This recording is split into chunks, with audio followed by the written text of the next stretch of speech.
Hello keto peoples and non-keto peoples. Today we are going to continue on making some recipes that I just think are more fall orientated. I guess I think about the kids going back to school, and this is another family favorite that you may remember and maybe bring back your childhood, and that is a good old grilled cheese sandwich. So we're going to make our bread with some flaxseed today because, as you guys know, I have a little bit of a nut allergy. So whenever I can, I try to use either flaxseed or sesame seed for my bread. So if you guys checked out that muffin recipe, you'll notice that that had flaxseed in it. And that's just preferable to me. You could substitute almond meal for the flaxseed if you prefer. Usually, now, keep in mind, it may not be 100%, but usually almond meal and flax meal can sub pretty much straight across. So depending on kind of what you're doing, just be aware that the flax meal will kind of gum up pretty quickly, so it does absorb moisture very, very fast. So be aware of that. Alright, so the first thing we're going to do is I'm going to move the camera down so that you can see what we're doing. Okay, so we've got a loaf pan here, and this is just a standard Pyrex glass pan. We are going to make our bread in the microwave. So it's like a minute bread recipe, and I got this recipe actually off of Reddit, and I will post the full comment down below so that the person that created the recipe gets credit. I don't know who that is because it just gives a, it's Carolyn 1289, whoever that is. I don't know. So we're going to go ahead and we are going to start with 1 egg here. Bloop. To our egg, we are going to do 4 tablespoons of butter. So, and it does need to be softened butter, so this is a butter that I got out earlier today. So, and the cool thing, 1, 2, 3, 4, it's a lot of butter. So this is a pretty high caloric meal if you're having a hard time getting your fat in. This recipe will definitely take care of that for you, so just be aware. So we're going to go ahead and just stick that in there and kind of start to mix it a little bit. It's not going to mix all the way just yet, but we're going to get it all the way through there. And this is why we don't have to butter the pan, because we're using so much butter in the recipe. To that, we are going to add 4 tablespoons of ground flax meal, and we talked about what ground flax meal is in my last recipe. And we also talked about how to make that ground flax meal. There we go. There's 4. And we're going to do a 1/2 teaspoon of baking powder. So, typically I will do the aluminum-free baking powder. You do have to be careful. Sometimes your baking powder will turn your product screen. I haven't had an issue with the Clabber Girl so far, so it's fine. And I got that one on clearance. I've actually made toast with this recipe. That's probably the more common thing that I've done with this, is made toast in my morning.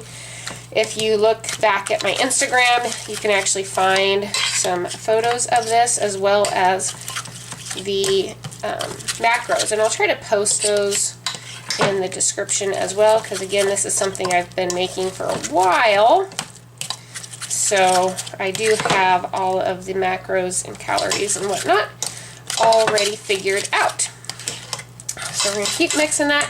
To this is from this point, basically, you can make this either a sweet bread. So like I said, in the morning I've done like cinnamon sugar type bread. So I've added a little bit of monk fruit, some cinnamon, and it's super, super tasty to do that way.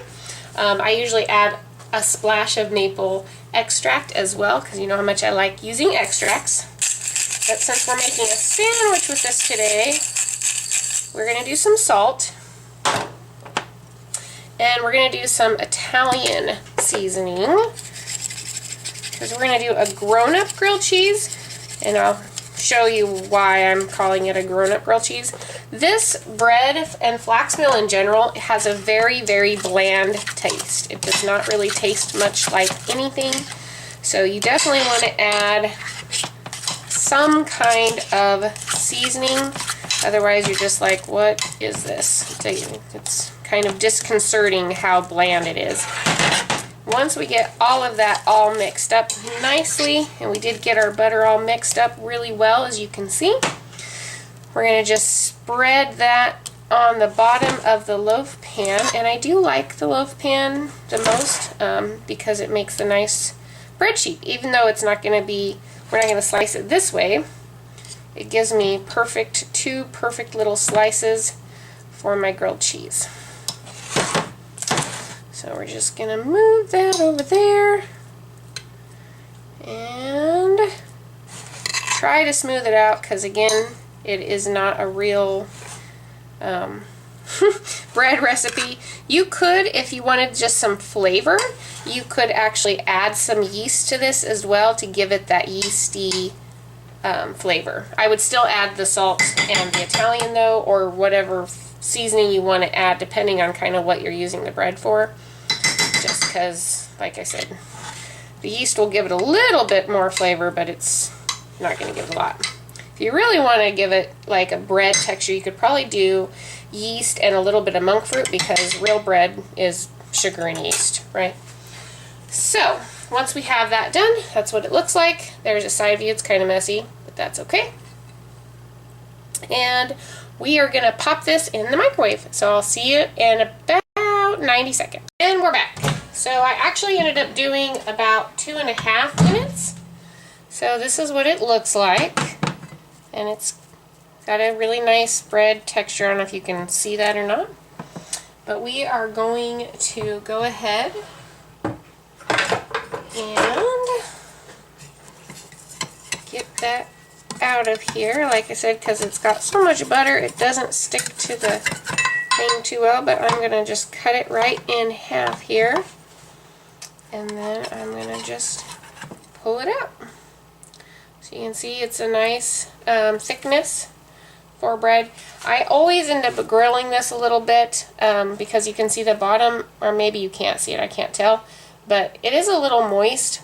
But I always grill it either way, either on a griddle if I make it for breakfast, or like I said, I'm going to do a grilled cheese out of it. So that's going to be the bottom or the outside, and I won't need to add any butter probably. I'll still probably put a little bit of butter in pan just to make sure it doesn't stick, but it's already pretty much crispy. So that's our bread for the grilled cheese. Next, what we're going to work on then, so I'm going to set that there. So we're going to work on the filling. I'm going to use some turkey breast today. This brand is the Applegate ham, and I really like it. It's super expensive. So if you can't afford this, just get, the one you can afford that's got the best ingredients you can afford. I'm the only one in my house, pretty much, except for when my daughter's here that eats this. So, and I don't eat it very often, so I don't mind splurging a little bit, because this will last me a good while. But this is like $4.50 for this, and it's a little under half a pound. It's 7 ounces. I also like these for the road trips because it's just literally 0 carb. There's no added sugar to this at all, and I love that. So that's why I use it. I'm going to do 2 slices here, so you can see that. And it smells yummy. Then we are going to put some little baby cherry tomatoes in there. So I'm going to do these in thirds here. Actually, I think I might just cut them in half. And I just want enough to make this a grown-up grilled cheese. One of the things I used to love before keto was a grilled cheese sandwich with some hothouse tomatoes. But the hothouse tomatoes just have a lot of carbs, and so I can never rectify that, I guess. I mean, you could. I mean, it's not going to kill you or anything, but you're going to cut our cheese. And I'm going to actually cut this through the plastic. So, I'm going to do that. And we're going to get some nice cheese slices. This is probably about 3 ounces of cheese. Whoopsie. And I cut that really poorly. I don't know why I didn't grab an actual cutting board. That probably would have been a lot more handy. But, you know, whatever. So you want them a little, you know, kind of thin enough that it's going to melt before the, you don't want the you don't want the bread to burn before the cheese is melted. And we're going to heat up our pan here. We've just got that heating up nicely. Like I said, we will throw a little bit more butter in the pan. Not a lot. Just a dab of butter in there. Spatula. So, there we go. Perfect. And I'm cooking this on pretty much high heat, really. Okay, so once your pan is pretty warm, let it set for a couple minutes, probably a minute and a half. Then I'll go ahead and start adding my bread. I'm going to add some of the cheese, my turkey slices, my tomatoes. We're going to get those all on here. Ooh, come back, tomato. Come back. And I wonder what your guys' favorite fall day meal is. Let me know in the comments below. And then we're going to put our cheese. And sorry, I kind of remember I have that cheese in the middle. So I don't really need more cheese in the middle because I already have some. And you don't have to use all the cheese slices. Snack on it. And then we're going to top it with our other piece of bread. And then we're going to let that cook. And you can start to hear it sizzle. I'll check back on with you guys when it's time to flip. Okay, our sandwich is a sizzling and a popping. So I'm going to guess it's pretty close to being ready to flip, if not all the way ready. Oh no, look at that. Look at that nice golden brown. Oh my goodness, that looks fabulous. So, helpful hint for you guys. The second side will actually take less time to cook because now the pan is nice and hot. My grilled cheese is still cooking. And I apologize for my hair. I just got out of the shower because I cut Winnie's hair and gave her a bath, so then I needed a shower. I'm still on vacation. As I'm filming this, you guys probably won't see it for about a week or two, but I thought I'd give you a little shot of Winnie. Winnie! She's of course in here, and she's like, hey, where's my grilled cheese? I smell something yummy. Say hi, Winnie. Say hi. Look how cute she is. Winnie, paw. Oh, that's so cute. Roll. Oh, good girl, good girl. Alright guys, so I'm pretty sure it's done and ready. So we'll flip it over onto the plate. Boom. Look at that golden crispiness. Let's go ahead and cut it and see what we have here. Excuse my reach. And you gotta cut it in triangles, of course, because that's how you cut grilled cheese. And there you go, guys. Oh my goodness. Deliciousness. So there is a grown-up grilled cheese. Hope you enjoy it.